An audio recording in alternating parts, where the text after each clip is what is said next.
And we're live. Welcome to House Education on February 26, 2025, featuring a new look on the video screen for us. Seeing more, so we'll actually be able to see the witness from now on. Don't look into the trap. Back of the witness's head. Back of my head.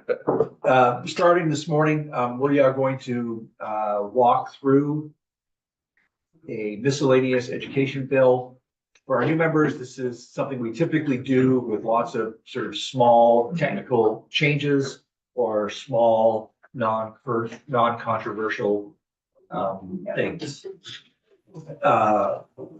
Anyway, the Agency of Education has put together a list of requests to be included in the bill. And we have Lindsay Hedges from the AOE here with us to walk us through their suggestions. To returning members, this will all look very familiar. Floor is yours. Good morning, House Education. For the record, my name is Lindsay Hedges. I'm the Interim Director of Policy and Communications at the agency. And like the chair said, I'm here today to talk through a few different amendments that we are bringing forward for the miscellaneous education bill for the committee's consideration. And I just want to signpost up front that each of these provisions could be a whole set of testimony within themselves. I'm here today to really talk at a high level. And we are happy to come back at a later date, bring back subject matter experts and dig into the specifics if the committee is interested. But I'm just really here to talk through the language as submitted and why we are looking to move forward this session. So happy to answer any questions that come up. I will do my best to answer them or collect them and bring them back to my colleagues and get you answers you're looking for. So before I dig in, Chair Conlon, would you prefer that I pause after every section for questions? Or Yeah, do let's do that. We'll go section by Great. section. Good idea. Okay. So the first section we're looking at is pertaining to Act 29, which was the big school safety bill that was passed in 2023. And there is a lot in this bill. And through the implementation process, we've found that there's a few areas where there needs to be some extended deadlines, some tweaks, additional support. And so the first amendment we are looking at here is pushing out the deadline, the implementation deadline for emergency operations plans. And this was a change that was on the table last year as well. Unfortunately, didn't make it through the end of the legislative process. But we are requesting this deadline be moved out to this summer. And though that is very soon, we are mostly just doing this to give folks some cover and allow them to kind of refine and edit these plans to make sure they are as robust as possible. We know that schools have taken on this work and it is well underway. We just want to give them a little bit of additional leeway to make sure that these plans are really strong. Looking at the next section, which looks at section 5. Just we'll do, oh, okay. Got it. We're on to, I didn't even see that those were two separate. Yeah. Yes, Yeah, emergency there's- operation plans Yep. pushing out to 2025. Yep. And you don't think that that's gonna need a further push out? You're No, confident that, okay. So the next change we're looking at here is removing the data collection requirement for schools that had behavioral threat assessment teams in place in July of 2023. So those are schools that already had BTA teams when this law was passed. And really the goal of this is that we are hoping to align all of the reporting to begin at July of 2027. So schools that had teams and schools that are actively developing teams will start reporting on the same timeline. And this just allows, the first year of implementation, training, and team development to take place to make sure that everyone is starting from the same kind of foundation point. And this is being done in recognition that there's not a clear data collection process right now. And the agency realizes that any data we receive at this point is going to be disparate, and we really want to make sure that any data we are asking for is going to provide us with solid information that we feel good about making decisions with. And we are very interested in receiving this data. Pushing this out is by no means removing the data collection process. We just hope to be thoughtful and intentional in the way that we are collecting this data and sharing it out, knowing that it is sensitive information that has real impacts on schools and students. And then the final change we are looking at here is again pushing out the data reporting and collection timeline to allow AOE to work with the field, refine the data collection process, and be really clear on what information we need and how we're going to be using it moving forward. And again, the folks doing this work, I'm sure would be happy to come in and do kind of a deeper dive into Act 29 implementation, but just as a little bit of an update, we are doing an interim smaller scale data collection that will be conducted in 2025 and 2026 for those schools that do have VTA teams, just so we can get a sense of kind of what is currently going on. And we also have a current school VTA consultant contract that is live, so we are actively working with schools to get them up to speed to prepare for that uniform implementation that we're working towards. So this is a 2-year delay in having that take effect. I guess, was it a little bit optimistic, the original? And how much of the delay is due to capacity at the AOE to do what it needs to do to help these schools do their data collection? Yeah, I would say, so the team doing this work that is currently underway is the agency's operations team, which was in its infancy, if maybe not in existence, maybe in its infancy when this was passed. And so I think there's a recognition that if the folks doing the work now were at the table when this was passed, there may have been some different decisions made with a little bit more kind of practicality in mind of what will be possible. So not necessarily capacity, just the folks doing the work were not at the table at the time. Great, thank you. Other questions? All right. So moving forward, this section will look familiar to what's out on this committee in the past. This is looking at removing closed post-secondary institutions from Title 16. And this is really no more than just a consumer protection measure. We have seen at least one instance where an entity takes on the name of a closed institution and starts fraudulent online activity. Sometimes those are referred to as diploma mills. And so really removing these names from statute is just meant to reduce confusion and protect potential prospective students moving forward. So. Does it need any updating? Is Vermont College of Fine Arts still a Vermont-based chartered organization? I would have to double check on that. I believe when we brought this forward last year, we had removed them, and then they asked that they not be removed because they were still active in some form or fashion. So I would defer to them. I don't know exactly what they're at these days, but this is the language that was on the table last year. So this is assuming nothing else has changed. Sounds good. We can always update it in a year if we need to. Yeah. Okay. And then this next section pertaining to procurement threshold, this is coming on the tails of the school construction bid law changing last year. And this language was originally looped in with that. And then along the way, I think got dropped off. And so this is really meant to alleviate the burden for districts as they try to procure food service equipment. So that can be, ovens, fridges, microwaves, ice machines. Our child nutrition team would give you a voluminous list of everything that falls under that category. But really, as currently written, this provision causes a lot of confusion for business offices and adds some unnecessary extra burden and delays when it comes to procuring this equipment. And so this change specifically removes the small purchase threshold for food service equipment, which is currently significantly lower than the state small purchase threshold for non-food service equipment. And my understanding is that this area in statute was updated a few in the past, and this section was left off. So this is really just meant to kind of bring the food service equipment section kind of into current state with an understanding of the cost pressures that schools are under. So that is the extent of. All right, so it adds the language, the provisions of this section shall not apply to contracts for the purchase of food. It doesn't mention equipment. That was just been crossed out. No, that's the piece they added. He's right. Yeah, the added part doesn't. I Should wonder. not apply Of to course, I'm looking at contracts a different document. for the purchase of food. Okay. Yeah, I can check in with my my colleagues on that. My understanding was this was more pertaining to equipment, but this may also be encompassing of food. I can double check on that. Crossed out language and just mentions food as well. Yeah, so I was just checking. Yeah. It's about food, not equipment. Yeah, if you just. Yeah, I'll double check on that. Sponsors.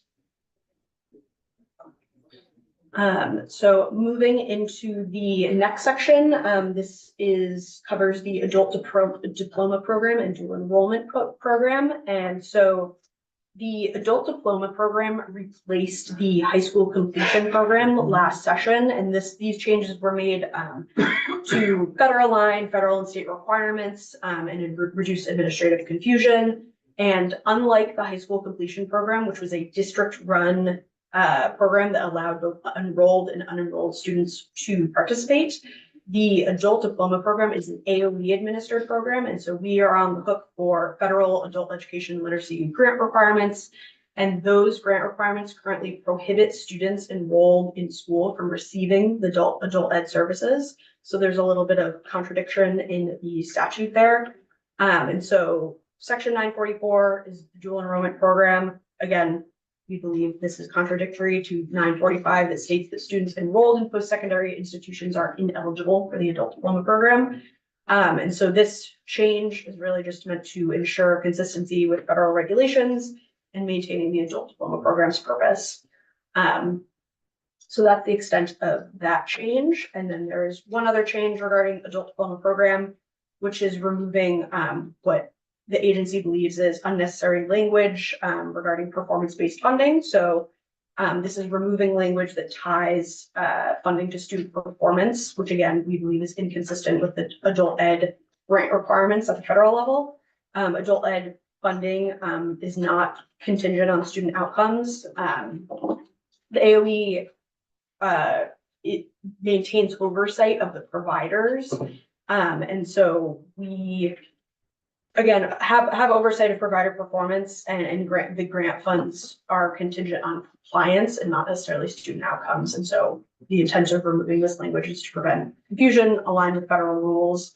And just in reviewing this, it appears that when the kind of larger overhaul of these two programs occurred, adult diploma program was kind of swapped out just as language. And there's a few sections where that appears to be it wasn't a one-to-one swap of high school completion to adult diploma program, and this is two sections that we see that happening. Any other questions on that? No. And then last section, again, this should look familiar to some folks. This section is covering the virtual learning portion of the flexible pathways statute. And so this section is not meant to increase the prevalence of or reliance on virtual learning, but rather is meant to clarify virtual learning in statute and to make sure that AOE has, financial and administrative support of virtual learning continues, and that it is a flexible pathway that is accessible to all students. We know that the use of virtual learning as an option for students is inconsistent around the state. And we often find that some schools are hesitant to approve virtual learning as an option due to concerns over loss of average daily membership. So this section clarifies that schools can maintain ADM for students enrolled in virtual learning. And it's just meant to ensure that if a school is determining that this is the best pathway for a student, that no matter which school the student is attending, that that is an option on the table for them. So that is the gist of what I have for you all, but I will double check on that procurement threshold language and get some clarifications around that. I always thought in this, every time it's come up, letter D is very important to make clear that student still counts in the school's average daily membership, even if they're doing virtual learning.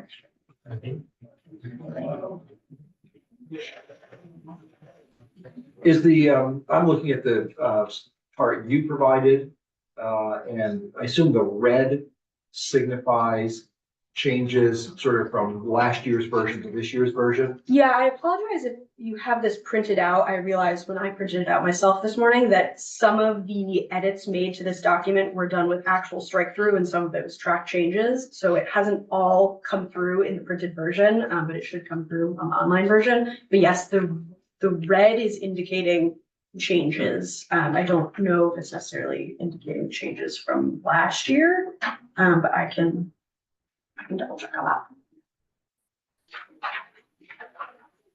Does anybody have any other questions? Yes, Yes. so there's another section on BOCES? That's that not just- a request from the AOE. Oh, okay. Now we're gonna also All right. talk about things that we've had before us that we Yes, may okay, want to thank add you. on, but there's no questions. Lindsay, thank you very Can I much. just ask one Whoop. quick one? I'm trying to find it again here. It's the agency, I'm on page 5. I don't know if yours is relevant, but for anybody else who's looking at what was posted, the Agency of Education shall adopt rules pursuant to 3 VSA Chapter 25 to implement this section. This is virtual learning, still on virtual learning, sorry. Is that something that's under the state board or now, or is it something that's under the AOE now, rules for this?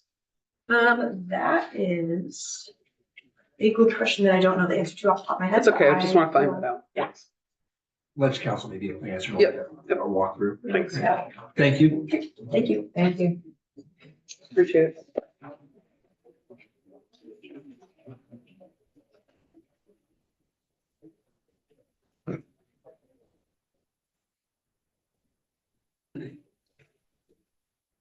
Morning, Beth St. James, Office of Legislative Counsel. Would you like me to share my screen? I don't have to. It's not for us, it's for everyone else. Do you want no, okay.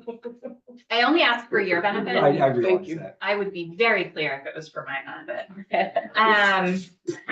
Okay, so we are gonna walk through a draft 2.1 of a committee bill, which is the House Ed miscellaneous bill. As your chair oriented you, many policy committees have miscellaneous bills. They're extremely common in the education committees.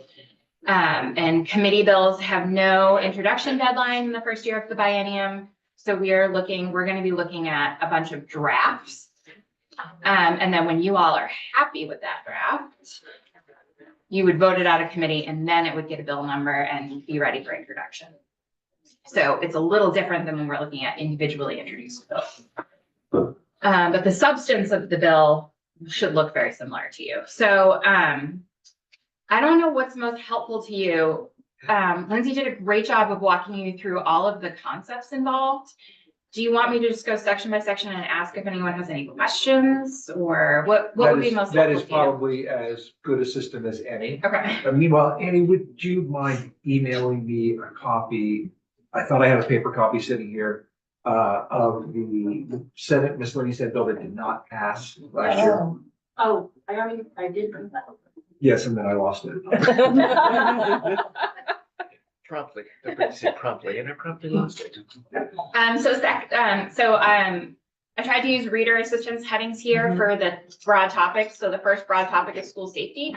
And section 1 is making an amendment to the data collection requirement for schools that were already running behavioral threat assessment teams, as Lindsay pointed out already.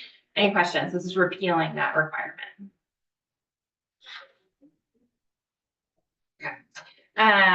Effective dates, I'm on page 2.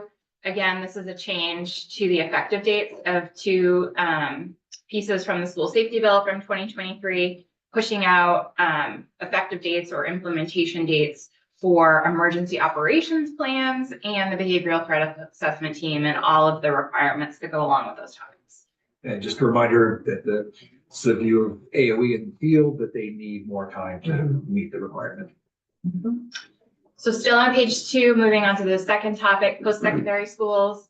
Again, Lindsay did a great job of pointing out the effect of this section. I can already see that I did not strike Goddard College because I used language from last year's Senate miscellaneous bill that did not go, that did not pass. But in the language that AOE provided, they suggest striking Goddard College. So for your next draft, we'll reflect He that. did. Page 3, nutrition contracts and public bids. Just to orient you all, Section 559 was amended last year. You don't see this amendment here. It's the 3 asterisks are meant to represent the language above subsection E regarding when a school district has to go out to a public bid, depending on the amount of money the contract would require. And there was a change to what was considered a high cost construction contract, pushing it from a very low number to $2 million.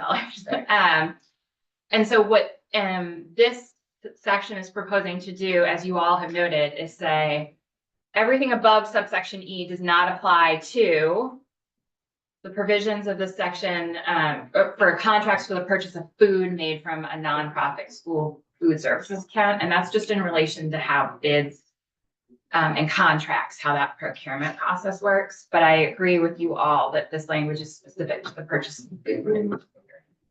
So Lindsay, you'll get some clarification for us on that. I might even have some clarification for you. Yep. It's coming from Rosie, not. Yes. Page 4, section 4, virtual learning. So the way I view this is, so flexible pathways, there's several kind of programmatic options within flexible pathways, right? There's dual enrollment, there's early college. Virtual learning is already a codified option. Virtual learning exists for students, whether you codify this proposed language or you do nothing. What I view section 16, what I view is adding section 948 to Title 16 to the flexible pathways subchapter is providing kind of a home for that flexible pathways option. Dual enrollment has its own statute. Early college has its own statute. Virtual learning does not right now. And so this is an attempt to codify kind of the programmatic parts of the virtual learning option. You are correct to point out that there is a rulemaking requirement. It's on page 5, line 5. It's a shall not may. I am not aware. So my understanding right now is the only rule series that is live and in use that the Agency of Education is specifically responsible for currently is district quality standards. I am unaware of a set of rule series related to virtual learning right now. That doesn't mean they don't exist, or that doesn't mean there's a part of a rule series that mentions virtual learning. I'm just unaware of it, and I do not have education quality standards memorized to be able to confirm or deny that virtual learning is a part of that. But this is explicit delegation of rulemaking authority to AOE for rulemaking on this topic, which would be a new delegation of rulemaking authority. The agency has rulemaking authority in the same way that any executive branch agency has rulemaking authority in general, but it requires a delegation for there to kind of be appropriate direction for rules to be created. Yeah, please. Do they create the rules now for the other flexible pathways? So I'm looking at this, so I'm looking at the state board website with all of their rule series and just the titles of them, and I'm not seeing a flexible pathways rule series. That doesn't mean that flexible pathways or parts of flexible pathways are not parts of bigger topic rule series, but I'm not seeing a specific flexible pathways rule series right now. Well, I guess I'm glad we flagged that, regardless of who should be doing rulemaking, let's at least for the time being be consistent with what currently exists. And Beth, you said to your understanding, only DQS is the only rule series that currently resides solely within AOE. Yes, this is a complicated answer to get specifically right on because of the changes that have been made to the relationship between the agency and the state board over the years. So yes, I am going to say that right now, if there were to be an update to a rule series required by you all. The only one that currently falls under the Agency of Education automatically would be district quality standards. And I'll leave it there. I think it's a little more nuanced depending on the rule series, but yes. Is that something we can ask you to do a little more investigation on? Yes. I think what I will uncover is rule series that are from the 90s. Yeah, Mm. long before flexible pathways. Long before, are you asking me about flexible pathways rulemaking or who Well, owns which rules? no, well, I guess, Both? this lives under flexible pathways. Yeah. So therefore, whoever, if there is a rule series on flexible pathways, it seems to me that it should be Consistent with that. with them. Just a quick question, district quality standards, when did that come into effect? Was that, The rulemaking delegation was made in Act 127 Right, I from thought- 2022. I thought, And it didn't move, Yeah. district like we're brand new. yeah, no, I understand that. I know I just couldn't remember the year. Thank you, 2022. thank you. I'm just looking up the dual enrollment statute right now to see if there, so it doesn't appear that in the rule, in the dual enrollment statute, that there is a requirement for rulemaking. However, I know that there is a dual enrollment, for lack of a better way to describe it, handbook. So there is Administrative Procedure Act compliant rulemaking. And then there are policies and procedures that executive branch offices create to implement their programs that don't need to go through rulemaking. So that may be something you want to get a little more testimony on how the agency currently what process the agency currently uses or the state board currently uses to flesh out the details of flexible pathways programs, whether it's through policies and procedures that don't go through rulemaking, they don't need a special delegation of authority. It's just part of how the executive branch functions, and then rulemaking, which is a delegation from you all. I don't think we want to get any more testimony Okay, on great. something like that, but it sounds like we should. But I guess more importantly, Lindsay, if you could follow up with Emily Simmons. I mean, if this frankly doesn't require rulemaking, it can be handled from the executive branch in terms of rules and regulations. Need a little more clarity. Still on page 5, section 5, line 10 is an update to the definition of virtual learning. Moving on to the next topic, adult education. Section 6 is an amendment to the dual enrollment program. The programs that a student would need to be enrolled in order to qualify for dual enrollment. This section proposes to remove eligibility for students in the adult diploma program. And then on section 7, at the very bottom of page 6, going on to page 7, this language was added last year to the Adult Education and Secondary Credential Program statute, which was updated last year.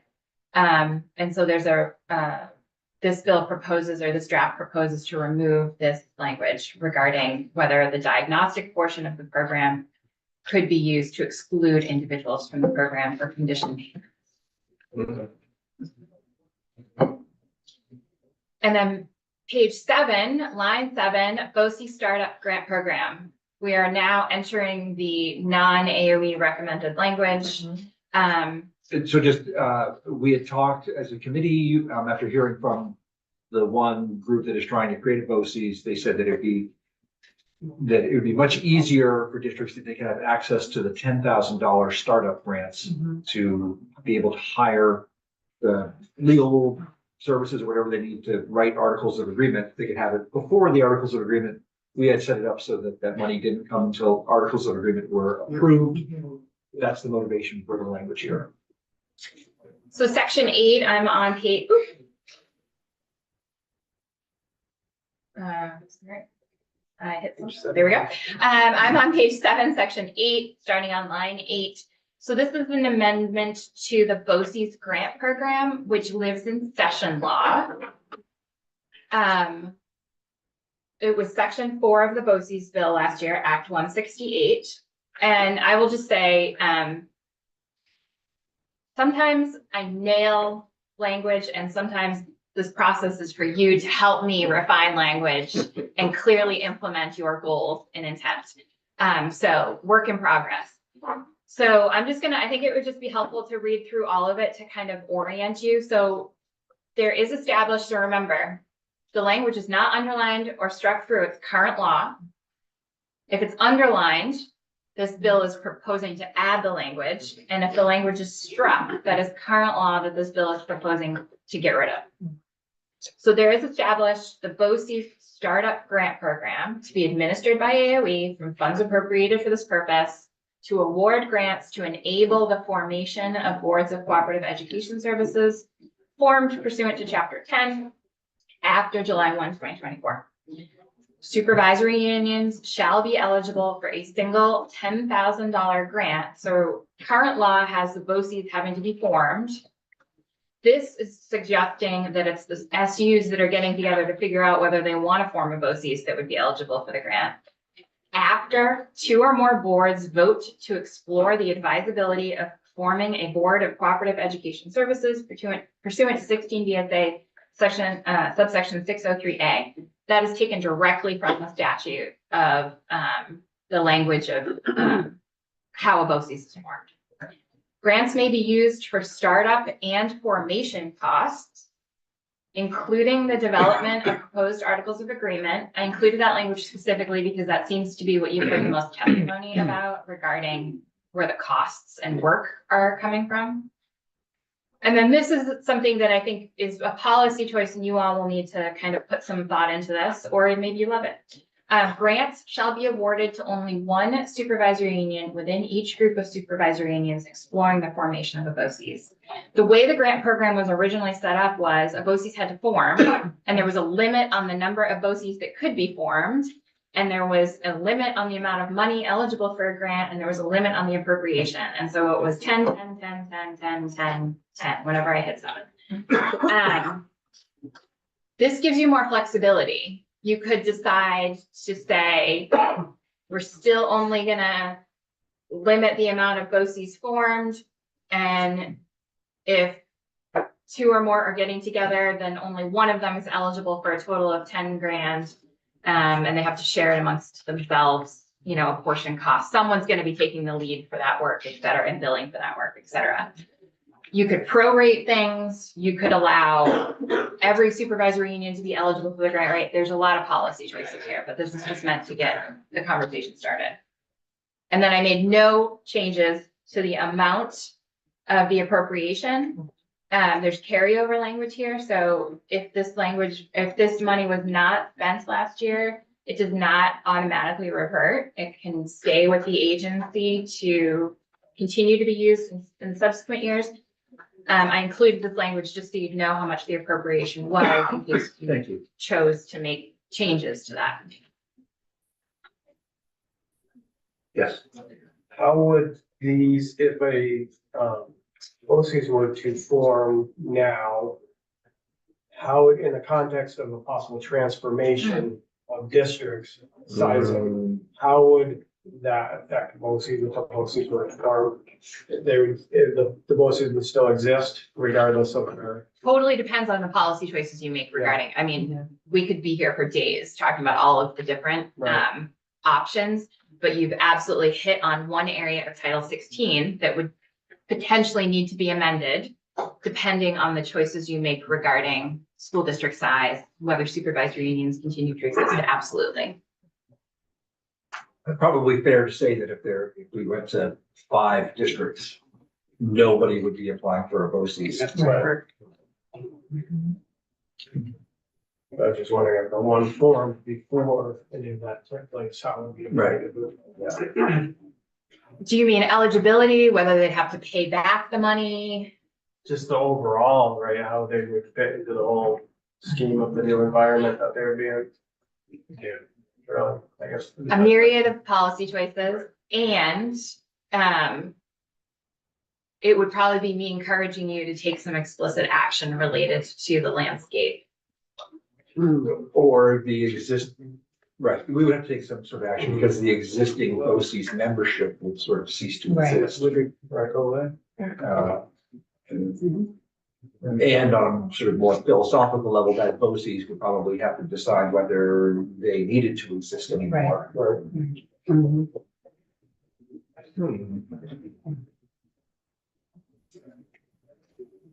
All right, are we through there? So we have some decisions to make. Yes, Lindsay, please. You guys, some clarification for you all on the procurement language. So the language that is being struck has a special lower threshold for non-food purchases, which I believe is appearing in line 5, if I'm reading it correctly. And so by striking that language, non-food purchases, our understanding that they will revert to the same threshold that applies to schools for everything else. So I'm having deja vu, like we asked the same question last year and getting the same answer. And we're not replacing that language because there's no reason now to have different threshold for goods and non-goods. Thank you. Yeah. Okay, Lindsay, a couple things that were in last year's bill, I just want to ask you about quickly. There was also, I think that there was a request, and maybe we took care of this in the school construction bill, about high cost construction contracts and raising the threshold from 500,000 to 2 million. Did we do it? Okay. Yeah. Thank you. And then there was a lot in here that was to correct some over and under payments up in the Northeast Kingdom of small amounts. Right. I haven't heard a word about it since. I'm assuming that somehow it got taken care of. Do you know? I do. Okay. I don't. So my understanding, and actually I will look into this, but my understanding is, there was an adjustment to the language made in the BAA to reflect that how that process would work. But that the concept of that money being credited to those taxpayers, still exists. Okay. And I will confirm that in the BAA language. Yes, great. So just so everybody knows, in the same miscellaneous ed bill, it was a Senate miscellaneous ed bill. There's some things in here that the Senate had put in that we went along with. I'm not gonna, if they want to add them to this when we pass it out, they can. But we have an opportunity to also add some more things, and just the two that come to mind are we'll get our testimony today to confirm that it's no big deal, adding epinephrine Yeah. nasal spray to injecting things. And then we had in Representative Hango to talk about the military options as part of VSAC's materials when they counsel people. That was without controversies last year, and we can tag that language onto this as well. And then by tagging it on, having that added to this, does not mean it's a done deal. We still have to vote on it and all of that. And I cannot remember if we've had anything else that was relatively small. Yeah, I'd say the membership of the hazing, harassment, bullying advisory might be bigger. Yeah, I think so. I think that's bigger. Yeah. Maybe. But there might be some other ones up there we just haven't. Yeah. Had presented yet. If we do add the epinephrine in, we can still have that question about thinking about having it in stock, that they're having it in stock Yeah. instead of having so. Okay, yeah, we have them coming in later this week. Just to confirm all of that, but. Would you like those things added for your next draft? Great.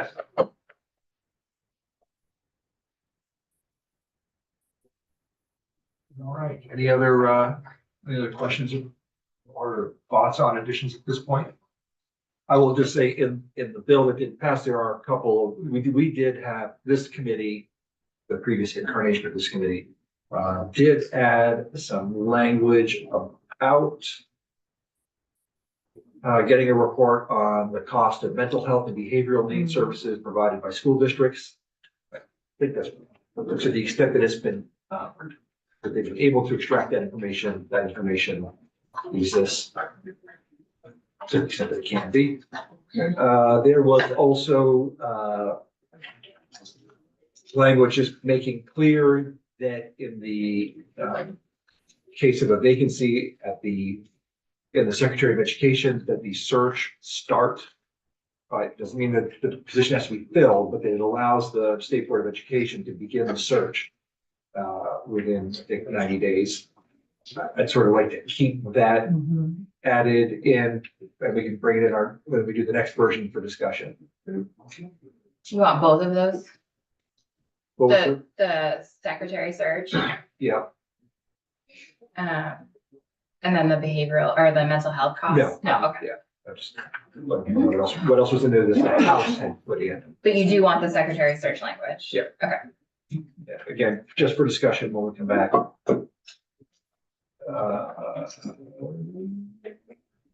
Is there no other thoughts or questions?